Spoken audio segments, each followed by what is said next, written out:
The Xiaomi Mi Max is a giant smartphone, by far the largest in Xiaomi's lineup.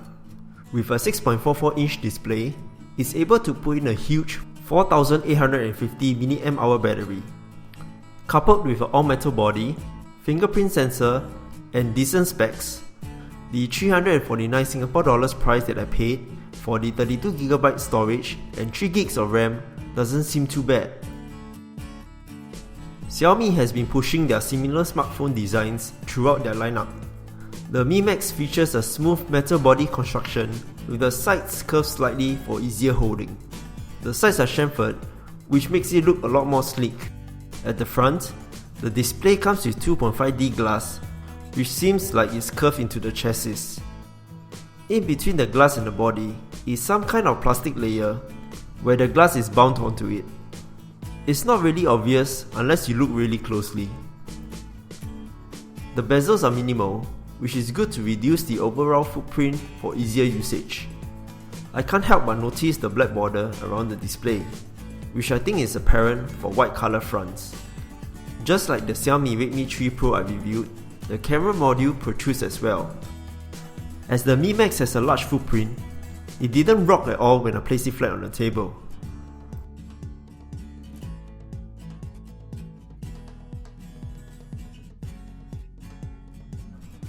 As for the fingerprint sensor, the location might not be too ideal for some due to the large footprint.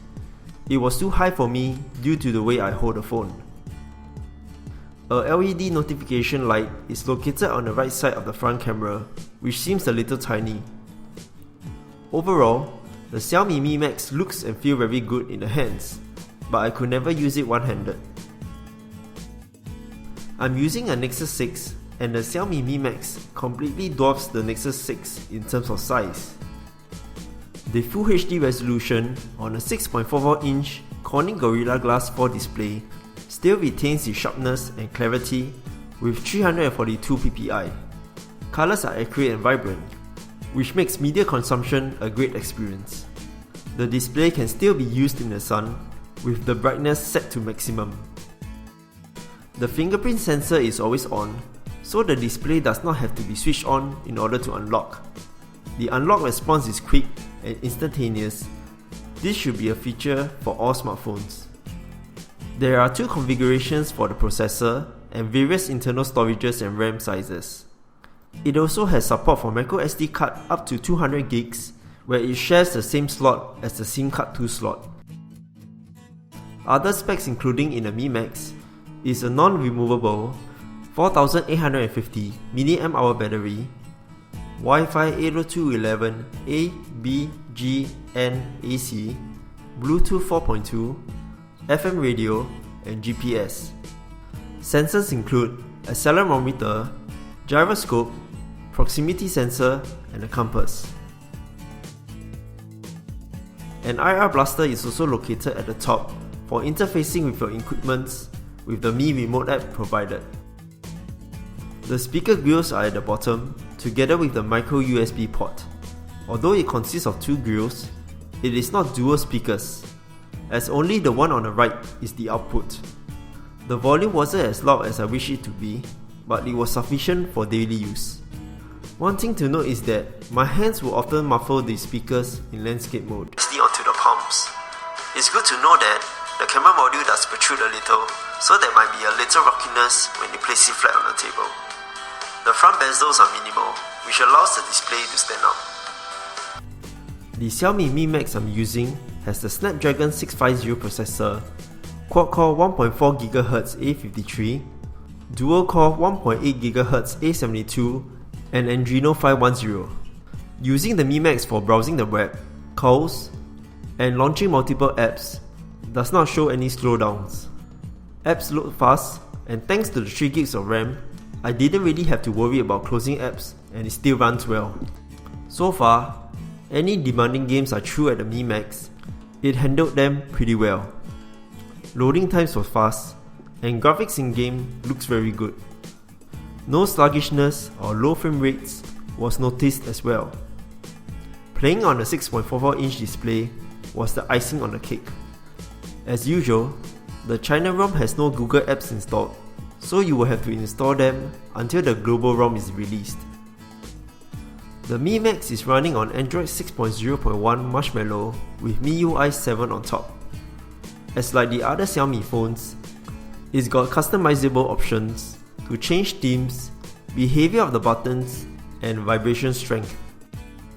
One mode which will be very useful is the one-handed mode, which you can activate by sliding on the capacitive buttons from left to right. Other options in the MIUI is the reading mode, child mode, do not disturb, and double tap on the screen to wake the display up. As always, like the Mi 5 and Redmi 3 Pro, I really dislike the animation when scrolling to the end. You can't go wrong with a 4850 battery. The Mi Max lasted more than a day without me worrying about its battery life. The brightness was at 60%, with usage being calls, emailing, lots of web surfing, and YouTube. By the end of the day, I will usually have around 20 to 30% battery life left when plugged in. For really heavy users, there is the battery saving mode where you can squeeze more juice out of the Mi Max. On the other hand, charging the Mi Max with the supplied charger took close to 4 hours from 0 to 100%. Coupled with the Mi Max is a 16 megapixel shooter with f2.0 aperture and autofocus. The front is a 5 megapixel wide angle camera. Shutter speeds and focusing are quick, but sometimes photos taken in a day tend to be a little overexposed. Overall, photos taken in a day are still good, and night shots are a little grainy. The camera also comes with the usual array of camera modes and filters.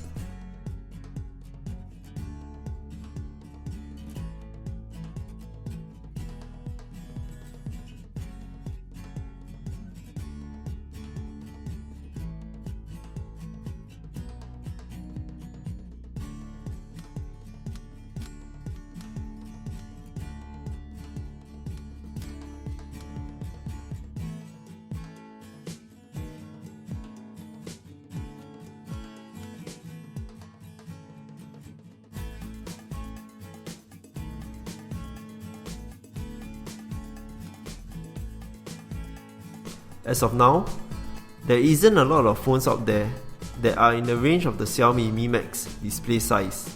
Build quality and battery life was great, fingerprint sensor works fast, and the display was a joy to use. I felt the Mi Max performed really well for my usage and will be the same for more demanding users. As for the size, I'm having problems using my Nexus 6 one-handed, let alone the Mi Max. Personally, the Mi Max is a little too big for me, but will appeal to a select group of users. At 349 Singapore dollars, the Xiaomi Mi Max is really value for money if you don't mind the size. That's it for this video. Feel free to leave a like if you enjoyed the video and subscribe to see more of such content. Thanks for watching and see you guys soon.